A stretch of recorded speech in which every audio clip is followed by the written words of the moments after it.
Hey everybody, welcome back. Thanks for visiting the site AR15 for Noobs. My name is Chris, and I wanted to share with you guys a new purchase that came in today. You'll recognize this is the spikes lower that we looked at last time.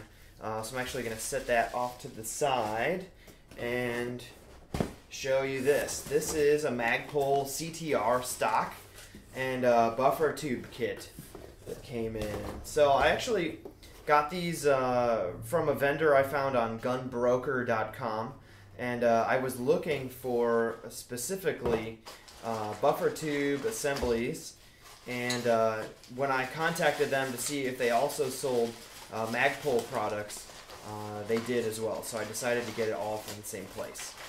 So unwrapping this guy here, let's set that down. This is the lower receiver extension, or buffer tube, whatever you want to call it. This is the buffer tube spring, and jammed in the end here is the actual buffer. As far as I understand, this is really just a weight with, I guess there's some lead or something in there that jiggles around. I don't know if you can hear it, but it's got sort of a polymer end to it, which I assume takes the, if it were to go all the way back to the back of the buffer tube, I imagine that helps recoil the blow a little bit. I'm also aware that these come in different weights. I don't know what weight this is, so I'll have to sort of figure that out. This is a mil-spec tube, and I have an outline on the site that sort of explains the difference. There's, ironically, also here in the package, looks to be a diagram that explains such as well. But you can find this diagram in detail on AR15fornoobs.com. But the only way I can really tell the difference by looking at it is, and you probably can't tell in the video, maybe if I put it over this white package you can see, the threads are actually a larger diameter than the tube itself. So as far as I understand, this mil-spec tube is more expensive to manufacture, in that a larger diameter tube is used and the threads are lathed as normal, but then the rest of the tube is milled down to the actual specification, or the specified diameter. I guess a cheaper commercial grade buffer tube, one tube diameter is used and the grooves are lathed into that particular tube. No real science about it. So kind of interesting. And then I also had them include an end plate that goes on the back of the receiver, and the one they sent me has a single point sling ring on it. So I hadn't really thought about what sort of sling or any sort of accessories like that I would go for, but the fact that this ring is already sort of made for it, I'll probably just end up using that, and that goes on the back of the lower receiver like such.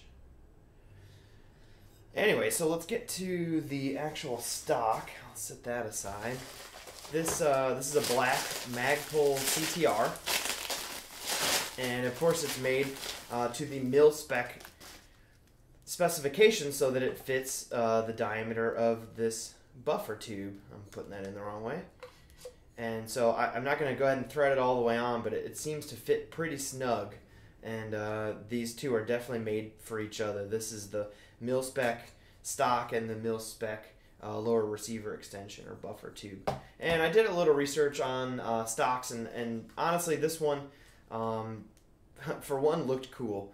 And two, the adjustment, the 6-position adjuster was blocked by this piece here. So I noticed in some of the other M4 style stocks that was exposed, and I imagine in the right situation it could probably get bumped or moved or jarred loose, or perhaps jarred to where the stock might start moving on the buffer extension. I just didn't want that to happen, whether just for target or in a tactical situation. So I went with the Magpul CTR.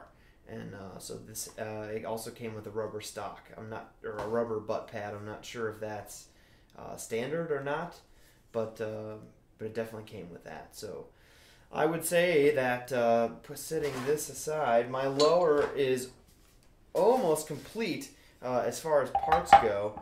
Now that I've got most of the accessories required, the only other purchase I need really for the lower would be the lower parts kit, and that obviously is all the pieces parts, the safety, the magazine release, the bolt catch, the trigger assembly. These things will all be installed, the takedown and the pivot pins, those will all get installed by myself into this Spikes tactical lower. So I'm going to go with an all black look. You probably guessed by the black stock, but I guess since these things are so modular, if I ever change my mind, I could always swap some of these accessories out with different colored ones. But I think for now, I definitely want to go with a black rifle. And so slowly but surely, we're getting there. Thanks for visiting AR-15 for Noobs. We'll see you next time.